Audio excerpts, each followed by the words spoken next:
Trying to automate your home and stuck between Open HAB and Home Assistant?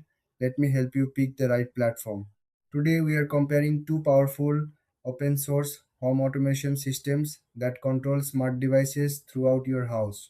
Both OpenHAB and Home Assistant connect to thousands of smart devices from lights and thermostats to cameras and sensors. They run locally without cloud dependency and support complex automation rules. OpenHAB is the veteran platform with over a decade of development. It uses a standardized item and thing model for device management across multiple home automation protocols. The system emphasizes vendor neutrality and extensive binding support for obscure devices. Home Assistant has exploded in popularity with rapid development and an active community. It offers a more modern interface, extensive integrations, and a huge library of blueprints for common automations. The platform focuses on ease of use while maintaining deep customization options. The main difference is philosophy and approach. OpenHAB prioritizes strict modeling and universal compatibility across protocols.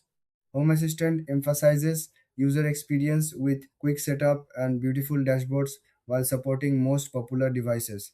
For features, OpenHAB provides strict separation of physical devices and logical controls with powerful rule engines. Home Assistant offers better visual editors, easier automation creation, and superior mobile apps. Both support voice assistance through integrations. Pricing is free for both platforms. Being open source, you install them on your own hardware like a Raspberry Pi or old computer. Optional cloud services for remote access may have small fees on Home Assistant side, so which fits you if you have complex multi-protocol setups and want rigorous device modeling. OpenHAB suits advanced users.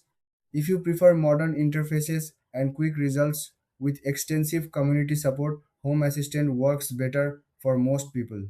Thanks for watching. Subscribe for more smart home comparisons. See you next time.